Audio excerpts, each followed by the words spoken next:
the confidence will grow. Can't wait for this year. Gonna be a whole new show. I know I told you speak diamonds. R.I.P. to God, he told me life about timing. But every day, feel like mine's winding. In this cold world, trying to adjust the climate. Looking at Yo, dude, what it do? This is your guy, Jay Silva, and you are back on the Silver Linings TV show. You could have been anywhere in the world, but you are here with me. And for that, I salute you. A little story time today, a little show and tell. I don't have any sneaker that just came out. I don't have a sneaker that's super hype, but I do have a sneaker that I'll be showing that it is special to me. I remember when this sneaker was purchased for me as a kid, I was the absolute man on the schoolyard. You couldn't tell me anything that day. I remember everybody walking up to me, let me see them shoes, can I see them? What are they called? What's the shiny stuff on it called? These were the Grant Hills. I'm talking about outside of the Concord 11s, those Grant Hills were right up there with hype as a kid. That was one of there's two sneakers that got me into the sneaker game as a kid, and I have to say it was the Concord 11s, and it was the Grant Hills 96s. Those Grant Hill 2s, man. Something about being a kid and seeing that patent leather, that shiny stuff on it, absolutely blew me out of the water. I still remember my dad paid $64.99 for a size, was it a size 6? I think it was at the time. I had a big foot as a kid, man. I think I was a size 6, if I'm not mistaken. Before I even show you the sneaker, guys, I'm gonna show you. No, I'll show you that afterwards. Anyway, let's take a look at the sneaker, man. I always tell people when I show the sneaker or when I post the sneaker, I always say ugly to you, but a masterpiece to me, or ugly to you, but beautiful to me. I will never, ever hate this sneaker. I'll be honest with you guys, I've worn this sneaker one time since I purchased it.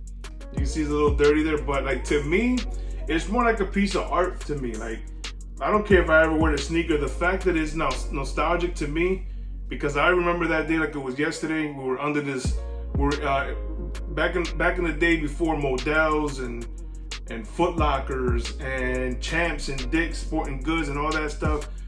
You know, in the city I was in, we had a lot of mom and pop stores, and I remember going to one of those mom and pop stores, and they had the sneaker, man, and I remember I was the type of kid, I would wake up in the morning, and I would pop the box open, and I would just look at the sneaker, man, and I couldn't wait to wear it the next day. This, as a kid, man, this was everything. That patent leather was just like, it was like a must-have, man. And I guess they knew what they were doing. Now, 1996 was just a magical year, man. It's one of those years where everything just, you had the Chicago Bulls winning the championship. They won 72 games. You had Jordan with the Bred 11s that year. You had Ken Griffey Jr. dropping heaters of Nike sneakers. You had Deion Sanders dropping heat. You had the 96 Impala, which is still a classic. Tupac Shakur, one of the biggest rappers in the world, at his hottest at the time. He dropped an album called All Eyes on Me. And when you open up that booklet, he was sporting the Grant Hills. Guys, I'll put a picture up there for you so you can see Tupac wearing it in an all denim outfit. You see the bottom of that sneaker. I mean, that must have popularized the sneakers even more. And I'm gonna show you guys a photo of me in 3rd grade wearing the very sneaker that I'm talking about, guys. I have receipts. Check out the photo. That is me in what seems to be like khaki jeans and a khaki jean vest with the Grant Hills on, man. I still remember that day like it was yesterday. We took a class trip. We were on the way to this spot called the Spirit of Philadelphia. And I got my dancing on in these joints, man. I'm telling you, I still remember it was like the Spirit of Philadelphia is like this boat ride. You're able to have dinner there and they play music. Bro, I was getting my dance on with these suckers on, man. And that's why that sneaker is always gonna be special to me. And that's it, man. Little story time, guys, on Grant Hill, the Grant Hill 2.